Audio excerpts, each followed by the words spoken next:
आज आज सबने गड्ढा खोदना सीख लिया है, तो अब हम लोग आगे बढ़ते हैं। हाँ, तो हमारी बात चल रही थी भोग भूमि की।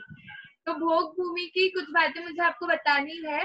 जो हमने एक चीज देखी थी, डिफरेंस उत्तम, मध्यम और जघन्य भोग भूमि में। तो मैंने जो आपको बताया था, एक तो उनकी एज का डिफरेंस होता है ना, कि तो उत्तम भोग भूमि के जीव होते हैं, उनकी एज कितनी होती है, 3 पल्ले की। और मध्यम भोग भूमि की 2 पल्ले की, और जघन्य भोग भूमि के जीवों की 1 पल्ले की होती है। ठीक है। अब और क्या क्या डिफरेंस था, मैंने आपको बोला था उनकी भोजन की व्यवस्था में कुछ डिफरेंस होता है। वो ये है कि जो उत्तम भोग भूमि के जीव होते हैं उनको वो 3 दिन के बाद भोजन करते हैं। ठीक है। उत्तम भोग भूमि के जीव आज जैसे उन्हें आज भोजन किया, तो वो 3 दिन बाद भोजन करेंगे। मध्यम भोग भूमि के जो जीव होते हैं वो 2 दिन बाद भोजन करते हैं। और जघन्य भोग भूमि के जो जीव होते हैं वो 1 दिन बाद भोजन करते हैं। और उनका आहार भी कितना कितना होता है, एक किसी का बेर जैसा, बेर इतना छोटा सा बेर, जो आप सबको पता होगा, बेर जितना वो आहार होता है दीदी उनका। दीदी मध्यम भूमि के कितने दिन बाद आहार करते हैं? 2 3 2 1 है ना। तो बेर जितना होता है किसी का, फिर जघन्य भोग भूमि वाले जीवों का आंवले जितना होता है। तो ये साइज भी डिफर करती है, और उनकी जो है कि कितने दिन बाद वो लोग भोजन करेंगे, वो भी डिफरेंट है। उसके बाद उनकी हाइट्स में भी डिफरेंसेस है। वो सब मैं आपको डिटेल में नहीं बता रही, मैं सिर्फ बेसिकली आपको ऊपर ऊपर का बता रही हूँ कि हाइट भी डिफरेंट होती है। ये वाली चीजें हमने पढ़ लिया। और उनकी आयु, है ना, ऐसे काफी डिफरेंसेस होते हैं। दोनों जगह पे 10 कल्प वृक्ष तो होते ही हैं।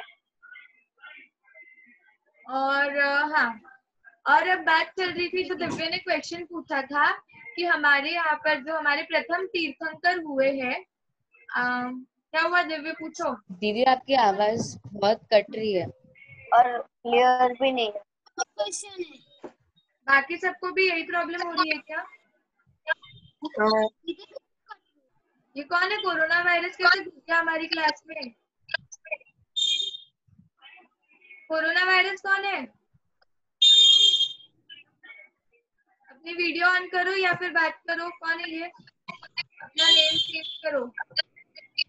30 भी लोग भी अपनी वीडियोस ऑन करिए। मेरी आवाज आ रही है आप सभी को क्लियर? नहीं दीदी, क्लियर नहीं है। दीदी मुझे आ रही दीदी है। मेरे को तो आ रही है। हाँ, तो फिर आप लोग के नेटवर्क में प्रॉब्लम होगा। दी मुझे भी आ रही है। हाँ, ठीक है दिव्य। क्वेश्चन है हाँ, पूछो जल्दी। दीदी, जैसे ये क्या पूछ रहे किसी हो? की बड़ी होती है, किसी की छोटी, तो वहाँ कैसे होती होगी एक सी? कहाँ पे? अपना तो सबकी हाइट सेम नहीं होती है ना, किसी की बड़ी अपने यहाँ कर्म भूमि में। तो फिर आपने बोला कि भोग भूमि में हाइट डिफर होती है, तो कैसे? वहाँ भी तो सबकी अलग अलग ही होती होंगी ना? हाँ, अलग अलग ही होती है, वही तो मैंने कहा। पर ये है कि अब जैसे हमारी मैक्सिमम हाइट एक लेवल की है कि इससे ज्यादा लंबा कोई नहीं हो सकता, तो वो थोड़ा बहुत डिफरेंस होता है, वो माइन्यूट सा डिफरेंस है। बाकी जो उत्कृष्ट हाइट हो सकती है ना, वो बताया गया है। तो वो सब में डिफरेंट है कि जघन्य भोग भूमि का जीव वो इससे ज्यादा लंबा नहीं हो सकता, मध्यम का इससे ज्यादा लंबा नहीं हो सकता, है ना। दीदी ठीक है। दीदी हाँ हाँ आंटी, आप कुछ पूछ रहे हो? दीदी हाँ हाँ, ये आपने कुछ जो भोजन का बोला ना कि 1 दिन 2 दिन 3 दिन, तो वो आपकी आवाज कट रही थी तो क्लियर नहीं हो पाया। अच्छा, तो आप वापस से सुन लो, मैं बता देती हूँ। उत्तम भोग भूमि वाले जीव 3 दिन बाद भोजन करते हैं, मध्यम वाले 2 दिन बाद, और जघन्य वाले 1 दिन बाद करते हैं। ठीक है। हाँ नित्य, पूछो क्वेश्चन आपका। दीदी, जैसे एज का है तो अपने यहाँ अलग अलग होती है, उनकी एज एक जितनी होती है कि अपने यहाँ जैसी होती है? एज? हाँ, जैसे आपने बताया ना कि 1 पल्ले होती है, ये 2 पल्ले या 3 पल्ले, तो सभी की उतनी होती है कि वो मैक्सिमम एज है? मैक्सिमम एज है, मैक्सिमम एज है वो। कि सबकी इतनी मैक्सिमम एज होगी, है ना। बाकी थोड़ी बहुत कम ज्यादा होती है वहां पे भी, जैसे अपनी है, जैसे हम जो मनुष्य जाति के जीव है, हमारी मैक्सिमम आयु कितनी है पता है आपको? 120 ईयर्स। अभी के काल में 120 ईयर्स, पंचम काल में 120 ईयर्स से ज्यादा कोई किसी की आयु हो नहीं सकती, है ना। तो ऐसा नहीं कि हर किसी की आयु 120 ईयर्स होगी, ये 120 ईयर्स बोला गया है, ठीक है, क्लियर। चलिए, हाँ, तो फिर हाँ, हमारी बात चल रही थी कर्म भूमि की, कि कर्म भूमि में भी जो हमारे प्रथम तीर्थंकर थे ऋषभदेव भगवान, उनके जो माता पिता थे वो भोग भूमि में जन्मे थे, है ना। उस समय पर उसके पहले चौथा काल जब स्टार्ट हुआ, तब तीसरे काल जब खत्म हुआ, तो तीसरा काल जो था उस समय पर भोग भूमि थी, और उसके बाद कर्म भूमि स्टार्ट हुई, और वो प्रथम तीर्थंकर हमारे आदिनाथ भगवान थे। तो पहले तो मुझे लग रहा है काफी लोगों को काल ही नहीं पता है। 6 काल होते हैं, काल मतलब एक पीरियड हम बोले, या जो टाइम होता है वो 6 पार्ट्स में डिवाइडेड है ना। तो 6 काल आपने बहुत बार बातें सुनी होंगी, ये पंचम काल चल रहा है, और पंचम काल में मोक्ष नहीं जा सकते, चौथे काल में मोक्ष जाते हैं, है ना। ये सब बातें आपने सुनी होंगी। तो ऐसे 6 काल होते हैं। तो जो पहले 3 काल होते हैं वो भोग भूमि के काल होते हैं, और जो बाद के 3 काल होते हैं वो कर्म भूमि के काल होते हैं। तो जो पहले 3 काल है, मतलब पहला काल जो था वो उत्तम भोग भूमि का काल था, दूसरा काल जो था वो मध्यम भोग भूमि, और तीसरा जो काल है वो जघन्य भोग भूमि का काल है। आ रहे हैं समझ में? जो हमने कंडीशंस देखी थी ना, जैसे वो विदेश क्षेत्र के पास जो नित्य निगोज वो जो है गजदंत पर्वत के वहां पर देवकुरु और उत्तर कुरु, है ना। तो ये दोनों जगह पर उत्तम भोग भूमि है। तो जो एटमॉस्फेयर वहां पर है, या जो कंडीशंस हमने अभी देखी उत्तम भोग भूमि की, वो हमारे यहाँ पर भी ये इस भरत क्षेत्र में, ऐरावत क्षेत्र में भी कब होती है? जब 3 काल होते हैं। फर्स्ट 3 काल जब चलते हैं, पहले काल में उत्तम भोग भूमि होती है, दूसरे काल में मध्यम भोग भूमि होती है, तीसरे काल में जघन्य भोग भूमि होती है, और चौथे काल से फिर कर्म भूमि स्टार्ट हो जाती है। और जो चौथा काल होता है हमारे यहाँ पर, मतलब भरत क्षेत्र और ऐरावत क्षेत्र में, चौथे काल से ही मोक्ष जा सकते हैं, पंचम काल से भी नहीं, छठवें काल से भी नहीं, और फर्स्ट सेकंड थर्ड काल से भी नहीं जा सकते हैं, ठीक है। और जो हमने भोग भूमियां देखी थी ना, हम वहां से भी मोक्ष नहीं जा सकते, हम मोक्ष तो कर्म भूमि से ही जा सकते हैं। मतलब जो हमने देवकुरु, उत्तर कुरु, या फिर हिरण्यवत क्षेत्र, रम्य क्षेत्र, ये सारे जो क्षेत्र देखे थे, यहाँ से मोक्ष नहीं जा सकते हैं, ठीक है। हम मोक्ष तो सिर्फ यहाँ पर भरत क्षेत्र, ऐरावत क्षेत्र जब चौथा काल होगा तब, और विदेश क्षेत्र में तो हर समय जा सकते हैं ना। वहां पर ना कोई काल परिवर्तन नहीं होता है, वहां पर हमेशा चौथे काल जैसी सिचुएशन रहती है, ठीक है। क्लियर आप सभी को? दीदी आप बता रही थी कि उत्तम भोग भूमि वाले बेर के आकार के बराबर खाते हैं, फिर मध्यम और जघन्य वाले? हाँ, वो ऐसा डिफरेंस तो मैंने आपको ऊपर से बता दिया। एक बेर का आकार होता है, आंवले का आकार होता है ना। और एक जो मध्यम भोग भूमि वाले जीव होते हैं वो बहेड़ा करके कोई वस्तु है, वो मुझे भी नहीं पता है क्या है। तो वो बहेड़ा करके एक चीज होती है, उसके उतना, मतलब ये सिर्फ वो खाते हैं ऐसा नहीं बोला है, इतने साइज का उनका भोजन होता है। जैसे हम कैसे दाल रोटी सब्जी चावल ये सब खाते हैं, तो उनका भोजन मात्र इतना होता है, एक बेर जितना, एक आंवले जितना, बस इतनी इतनी सी साइज थोड़ी सी बढ़ती है। दीदी मुझे पता है बहेड़ा क्या होता है। हाँ बताओ। वो ब्लैक कलर का होता है, वो बड़ी वाली किशमिश होती है ना, उससे थोड़ा बड़ा होता है। ठीक है, तो फिर मतलब आप समझ सकते हो साइज में। आप सभी को किशमिश तो पता ही होगी, शायद मुनक्के भी बोलते हैं उन्हें काफी जगह पर। तो उन मुनक्के से थोड़े बड़े साइज में होते हैं। तो आप समझ, एक आइडिया लगा लो अपने दिमाग में कि एक बेर जितना, इतना छोटा सा भोजन लेते हैं, फिर 3 दिन तक भोजन करने की जरूरत नहीं होती है उन्हें, ठीक है। तो ये हमने देखा, ठीक है। पहले का, हाँ बोलो।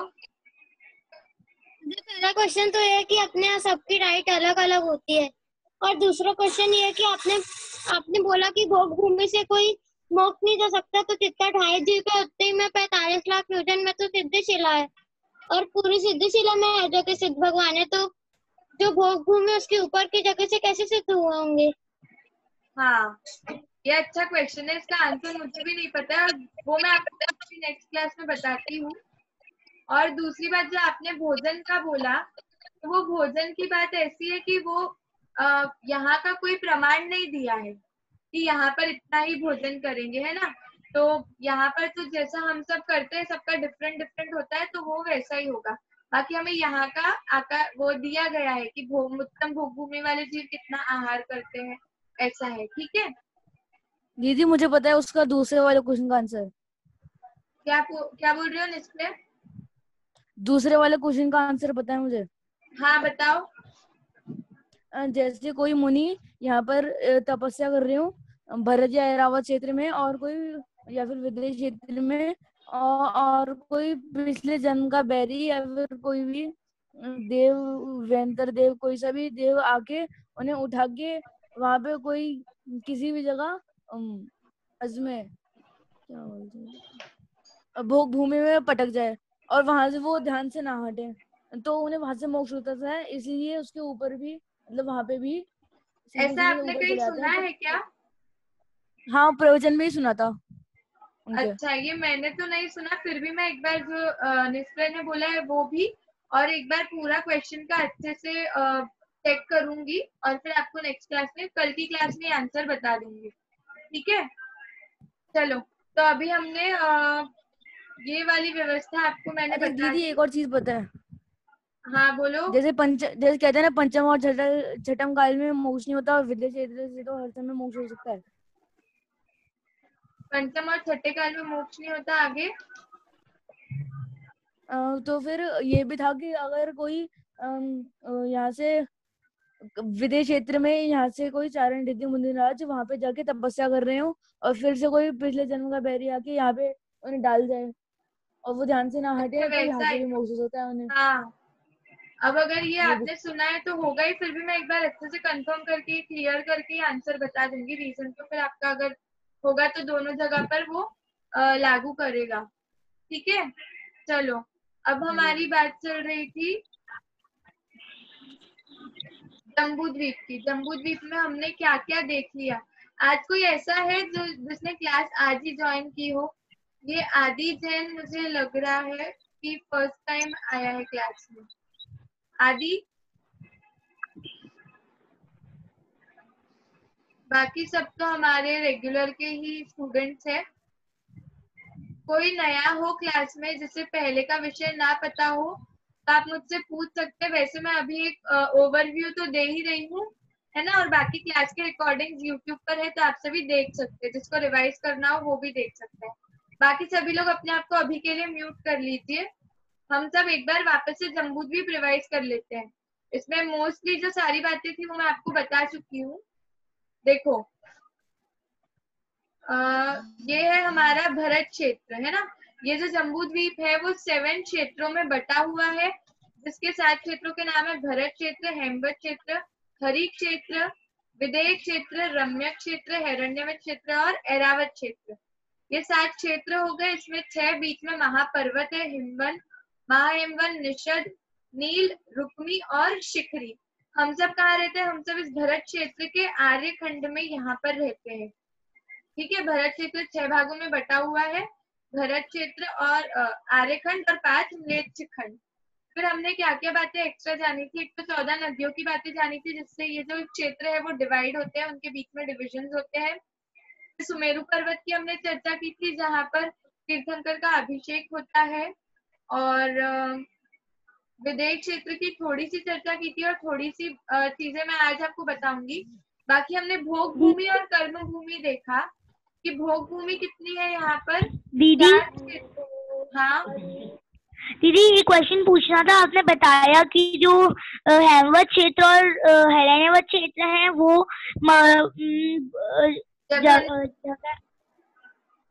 जगन्य भूमि है। तो दीदी जो वो उत्तर कुरु और देव कुरु है, वहाँ पे लिखा है कि उत्कृष्ट भोग भूमि है। तो ये उत्कृष्ट भोग भूमि क्या होता है? उत्कृष्ट का मतलब उत्तम ही होता है। उत्कृष्ट मतलब हाईएस्ट लेवल, है ना। उत्तम मतलब फर्स्ट, वैसे उत्कृष्ट मतलब फर्स्ट। ओके, ठीक है। हाँ, तो हमने टोटल 6 भोग भूमि देखी थी यहाँ पर जम्बू द्वीप में। 2 उत्तम भोग भूमि, 2 मध्यम और 2 जघन्य भोग भूमि। ठीक है। आगे फिर हमने देखा था कि जो कर्म भूमियां हैं, एक भरत क्षेत्र है और एक ऐरावत क्षेत्र है और विदेह क्षेत्र, ये तीनों कर्म भूमियां हैं। और विदेह क्षेत्र तो हमेशा कर्म भूमि ही रहती है और कर्म भूमि में भी कैसा चौथा काल जैसी व्यवस्था रहती है। ठीक है, वहां पर तीर्थंकर हमेशा रहते हैं और फिर मोक्ष मतलब हर काल में वहां पर किसी भी समय पर आप मोक्ष जा सकते हैं।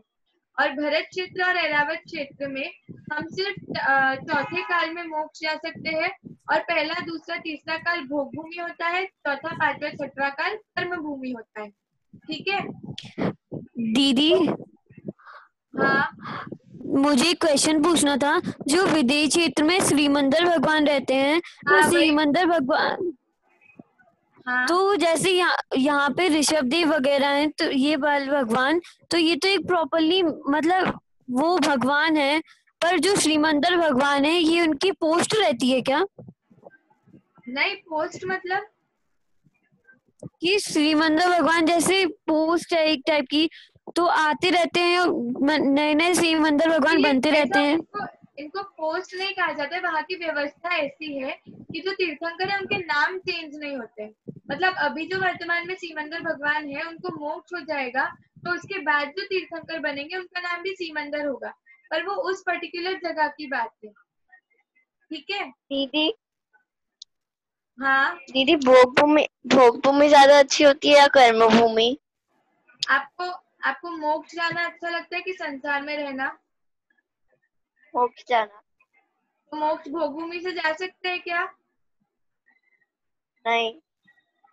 अभी मैंने बताया था, आप सोच रहे हो जा सकते कि नहीं जा सकते? नहीं जा सकते ना भोग भूमि से मोक्ष, तो फिर कौन सी जगह अच्छी नहीं, हुई? अच्छी तो वैसे कर्म ये भूमि। संसार में रहने वाली कोई भी जगह अच्छी नहीं, पर आपने जो कंपैरिजन बताया भोग भूमि और कर्म भूमि का, तो इस हिसाब से कर्म भूमि अच्छी है क्योंकि वहां से रहकर हम मोक्ष की प्राप्ति कर सकते हैं। भोग भूमि में रहकर हम मोक्ष की प्राप्ति नहीं कर सकते हैं। ठीक है। और भोग भूमि के बारे में आपको एक बात और बतानी थी, मुझे अभी याद आई कि वहां पर जो ये युगलिया जन्म की बात हुई थी, कल किसी ने बोला था आप लोग में से कि युगलिया जन्म होता है, तो वहां पर ऐसा ही सिस्टम है कि जो माता पिता है, मतलब दीदी जैसे हाँ दीदी मेरे को ये पूछना था, आपने 6 काल के नाम बताए, मैंने कहीं सुना हुआ है कोई हुंडा सरपणी काल कोई है, तो क्या चीज है? हुंडा अवसर्पणी काल। देखो ये सब आप लोग बहुत सारा डिटेल में पूछ रहे हो, मैं आपको इतना बेसिक बता देती हूँ कि जो काल होता है वो उत्सर्पिणी और अवसर्पिणी में डिवाइडेड होता है। उत्सर्पिणी मतलब क्या, जैसे ऐसे 1 2 3 4 5 6 6 काल आप समझो। उत्सर्पिणी मतलब नीचे गिरता हुआ काल, मतलब सबसे जो नाम रखे गए हैं काल के, सुकमा सुकमा काल, फिर सुकमा काल, ये मैं नाम बता रही हूँ आपको 6 कालों के। पहले काल का नाम है सुकमा सुकमा, दूसरे काल का नाम है सुकमा, फिर तीसरे काल का नाम है सुकमा काल। सुकमा सुकमा दुखमा। वो दुखमा इसलिए होता है, हाँ। वो इस अपेक्षा से बोला गया है कि वहां से कर्म भूमि स्टार्ट हो रही होती है। फिर उसके बाद दुखमा सुकमा काल हो जाता है। चौथा काल का नाम दुखमा सुकमा है, क्योंकि सुकमा क्यों, और क्योंकि फिर तीर्थंकरों का जन्म होने लगता है और वहां से मोक्ष जा सकते हैं। पंचम काल का नाम होता है दुखमा काल और छठवें दुखमा काल का नाम होता है दुखमा दुखमा काल। दुखमा। ठीक है। तो जो उत्तरपिणी काल होता है, मतलब वो डाउन वाला काल है, ऊपर से नीचे आने वाला काल है, मतलब 1 to 6। और अवसर्पिणी काल का मतलब होता है 6 to 1। ठीक है, मतलब 6 to 1 मतलब वो उस मतलब 6 काल खत्म हुए अपने, तो वापस से जब स्टार्ट होगा तो जो 6th काल है उसको बोलेंगे तो फर्स्ट काल ही, पर उसकी सिचुएशन कैसी होगी, 6th काल जैसी, दुखमा दुखमा से वो स्टार्ट होगा। आ रहा है आप सभी को समझ? हमारा जो फर्स्ट काल था वो सुकमा सुकमा से स्टार्ट हो रहा था, तो उत्तरपिणी का पहला काल। और अवसरपिणी मतलब चढ़ता हुआ, मतलब दुख से सुख की साइड जाना, तो वो हुआ अवसरपिणी का काल। तो ये ऐसा ये पूरा काल चक्र होता है। ठीक है, ये काल खत्म हुआ, फिर ये स्टार्ट हुआ, फिर ये खत्म हुआ, फिर ये स्टार्ट हुआ, ऐसे। तो ये जो काल है इसको हुंडा अवसर्पिणी काल बोलते हैं। क्योंकि ये तो हमारा अवसर्पिणी काल चल रहा है ना, अभी इसके पहले चौथा काल था, अब ये पंचम काल चल रहा है और अब छठा काल आएगा। पर इसको हुंडा अवसर्पिणी नाम क्यों पड़ा कि अब बहुत सारे ऐसे असंख्यात काल बीत बीत जाते ना, ये जो चक्र है ये राउंड असंख्यात बार कंप्लीट होता है, तब जाकर एक हुंडा अवसर्पिणी काल आता है। तो ये वो वाला काल चल रहा है। इसके कुछ कुछ हमें डिफरेंसेस या कुछ कुछ इंडिकेशंस पता चलते हैं। जैसे कि अभी हम जो मुझे आपको बात करनी है भोग भूमि की बात है ना, मैं सब आपको नहीं बताऊंगी क्योंकि वो सब आप समझने जाओगे उसके लिए आप अभी बहुत छोटे हो। तो ये जो है भोग भूमि का हमने कहा था जो हमारा भरत क्षेत्र है, भरत क्षेत्र में तीसरा काल जब खत्म होने वाला था तो नाभिराय और मरुदेवी ये दोनों कौन है? ऋषभ देव के माता पिता। राजा हाँ, ऋषभ देव के तो ये पिता दोनों माता पिता। हाँ हाँ, इनका जन्म भोग भूमि में ही हुआ था और भोग भूमि के एंड में ही ऋषभ देव भगवान का भी बालक ऋषभ देव का भी जन्म हो गया था। तो ये सारी जो इंडिकेशन थी ये हुंडा अवसर्पिणी काल के कारण हो रहा है, वरना ऐसा कभी नहीं होता है कि तीर्थंकर का जन्म तीसरे काल में हो, है ना। उनका जन्म चौथे काल में ही होता है जब कर्म भूमि स्टार्ट हो जाती है। दीदी राजा ऋषभ देव की बेटी है ब्राह्मणी सुंदरी, उन्हें भी इसी का इंडिकेशन था ना? उन्हें क्या था? दीदी शंकर की बेटी है ऋषभ देव, दीदी बेटी है, उन्हें भी इसी का इंडिकेशन था। मुझे आप में से किसी की भी आवाज क्लियर नहीं आ रही है। पहले कि दिव्या तीर्थंकर के हमेशा पुत्र ही जन्मते हैं, फिर हाँ, उनके पुत्र ही जन्मे थे। हाँ, ब्राह्मणी सुंदरी है ना। देखो देखो एक जन की आवाज नहीं आई। ये तीर्थंकर जो होते हैं उनके यहाँ पर पुत्री का जन्म नहीं होता है और ऋषभ देव की 2 पुत्रियां थी, है ना। तो ये सब बातें हैं, इसीलिए मैंने आपको बोला था इसमें और डिटेलिंग में मत जाओ, अभी आप सिर्फ इतना समझो। ये क्वेश्चन आ गया इसलिए मैंने शॉर्ट में आपको बताया है। हमारा जो टॉपिक है वो भोग भूमि का चल रहा था, और भी बहुत सारे एक्सेप्शंस हुए हैं, वो आप सभी लोग पढ़ना और उसके बारे में स्टडी करना और अच्छे से, है ना। अभी हमारा विषय वो नहीं है। दीदी हाँ दीदी ये बोल रहे काल कितने समय का होता है? एक काल मतलब आप एक काल 10 कोड़ा कोड़ी सागर का होता है। अब मैं वो 10 कोड़ा कोड़ी, हाँ 10 कोड़ा कोड़ी एक्सप्लेन करने जाऊंगी, छोटे बच्चे तो आप सब, आपको जितना भी ये सब डिटेल पढ़ना है ना, आप बस एक बार तत्पर चित्र खोलना तो आपको तो समझ आ जाएगा उसमें बहुत अच्छे से, क्योंकि ये सारी तो चीजें बताई हुई है उसमें, इसमें हमें समझने जैसा कुछ नहीं है। नहीं नहीं ठीक है। हाँ हाँ दीदी दीदी मेरे पंचम काल फिर कम हो गया होगा। पंचम काल का टाइम 18,500 वर्ष, सॉरी 21,000 वर्ष का होता है। तो मतलब काल दीदी हाँ चलो, जो आप लोग को पता है मैं वो हुंडा अवसर्पिणी काल के दोष बता देती हूँ। कि जैसे आप सभी को पता है कि हमारे जो 24 तीर्थंकर है वो कहाँ कहाँ से मोक्ष गए हैं। तो 20 तीर्थंकर जो है जो सम्मेद शिखर जी से मोक्ष गए और बाकी 4 तीर्थंकर अलग अलग जगह से गए। तो ये भी ये हुंडा अवसर्पिणी काल का दोष है, काल का दोष है। सभी तीर्थंकर, ऐसा नियम होता है कि सभी तीर्थंकर सम्मेद शिखर जी से मोक्ष जाते हैं और सभी तीर्थंकरों का जन्म अयोध्या नगरी में होता है। ठीक है, चलिए अब मैं फटाफट एक बात बताती हूँ, हमारा टाइम ऑलमोस्ट खत्म होने वाला है। भोग भूमि में जो युगलिया जन्म की बात हुई थी, वहां पर जो बच्चों का जन्म होता है तो वो ट्विन्स होते हैं, हमारे लैंग्वेज में उनको कहा जाता है ट्विन्स। तो एक लड़का और एक लड़की का जन्म होता है और वो दोनों ही आगे चलकर शादी कर लेते हैं। ठीक है, और शादी कर और जैसे ही उनका जन्म होता है वैसे ही उनके माता पिता की डेथ हो जाती है। ठीक है, और माता पिता की डेथ कैसे होती है, उनको ज्यादा कुछ वेदना नहीं होती, वहां पर कोई बीमारी नहीं, किसी प्रकार का कोई रोग नहीं, कोई कष्ट नहीं होता है, पर सिर्फ इतना होता है कि माता को मतलब उन दोनों में से किसी एक को या तो छींक आती है और किसी एक को अंगड़ाई आती है, जम्हाई आती है। आप सब बोलते हैं यॉनिंग, यौन करते और छींकते और उनकी डेथ हो जाती है। जैसे दीदी ही उबासी आती है ना?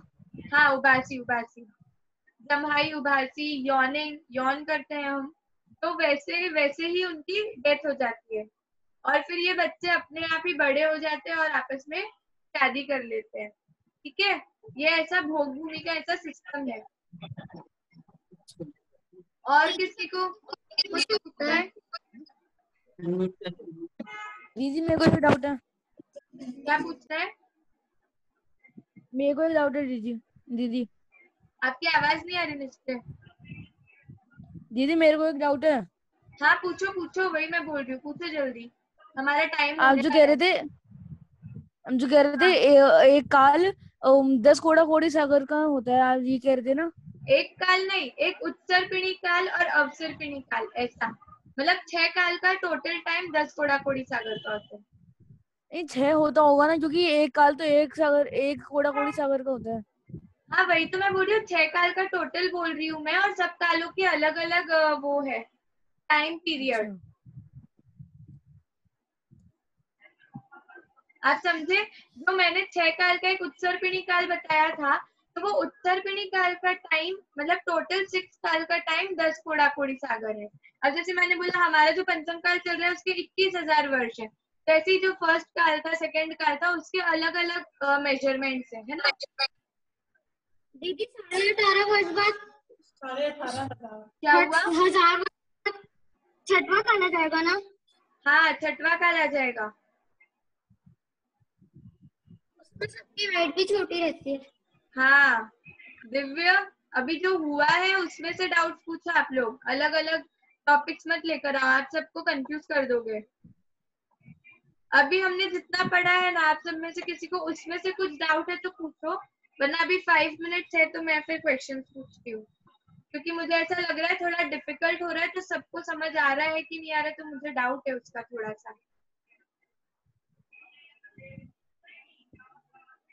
अच्छा ये जो है इतीश, निशान, स्वयं, आप सभी लोग एक बार अपने आप को अनम्यूट करें। आप सभी लोग क्लास में इंटरेक्ट ही नहीं करते, आप सबको सब कुछ समझ आ रहा है हमने जो अभी पढ़ा? हाँ दीदी आ रहा है। कुछ भी डाउट है स्वयं आपको? नहीं दीदी अभी नहीं है। अच्छा तो आप ये बताओ अभी कौन सा काल चल रहा है? अभी 5वां काल चल रहा है, पंचम काल चल रहा है। हाँ, और अभी हम मोक्ष जा सकते हैं क्या? नहीं जा सकते। ओके। और आपको आज अभी तक जो भी विषय है आपको सब क्लियर है ना पहले का भी पूरा? क्योंकि आप क्लास में बोलते नहीं हो, आप भी बोला करो क्लास में, है ना? डाउट्स भी पूछा दीदी करो। दिव्य रुक जाओ अभी आप। दिव्य 1 मिनट रुको, पहले ये निशांत और नित्य दोनों जन अपने आप को अनम्यूट करो। इतीश हाँ दीदी। हाँ दीदी। आपको सब आ गया समझ में? हाँ थोड़ा थोड़ा। निशांत बोल रहा है थोड़ा थोड़ा, क्यों? जो नहीं आ रहा है फिर आप पूछो ना, देखो सब लोग अपने डाउट्स पूछ रहे हैं। आज फर्स्ट डे है ना मेरा। क्या हुआ? आज फर्स्ट डे है मेरा। आज फर्स्ट डे है। फर्स्ट डे आपका? तो वही तो मैं आपसे पूछ रही थी। अच्छा ठीक है, आप मुझे अलग से मैसेज करना, या फिर आप चैतन्य वाटिका के चैनल पर जाकर चेक करना, हमारी क्लास की सारी रिकॉर्डिंग्स है ना, तो आप एक बार वो सुन लो। फिर भी आपको कोई डाउट होता है तो आप मुझसे पूछो, है ना, तो मैं आपको एक्सप्लेन कर लूंगी। आज का जी। पूरा आपको समझ नहीं आया होगा। हमारी हाँ। कल का डिस्कशन चल रहा था भोग भूमि के ऊपर। कोई बात नहीं, आप पहले की क्लासेस एक बार सुन लेना, और कल मैं आपसे पूछूंगी, आप भले 1 या 2 क्लासेस सुन पाओ, फिर मैं कल आपसे पूछूंगी आपको वो क्लासेस समझ आई कि नहीं आई। कल हमारा दूसरा टॉपिक स्टार्ट हो जाएगा, तो कल तो आपको सब समझ में आ जाएगा, है ना। और हाँ इतीश आप कुछ बोल रहे थे, मैं पूछूं आपसे क्वेश्चन? हाँ दीदी। ठीक है, हमारे कर्म भूमि में भोग भूमि का काल कितना है? जो भरत क्षेत्र और ऐरावत क्षेत्र है उसमें भोग भूमि कितने टाइम? 3 काल है दीदी। हाँ पहला, दूसरा, तीन काल। पहला, दूसरा, तीसरा। Okay good. और भोग भूमि से तो हम मोक्ष नहीं जा सकते, है ना। और क्या आपको याद आ रहा है भोग भूमि के बारे में? दीदी कल नेट प्रॉब्लम के कारण मैं ना प्रॉपर अटेंड नहीं कर पाया था क्लास, तो कल का ज्यादा नहीं पता है मेरे को। ओके ठीक है, आज का समझ आया सब आपको?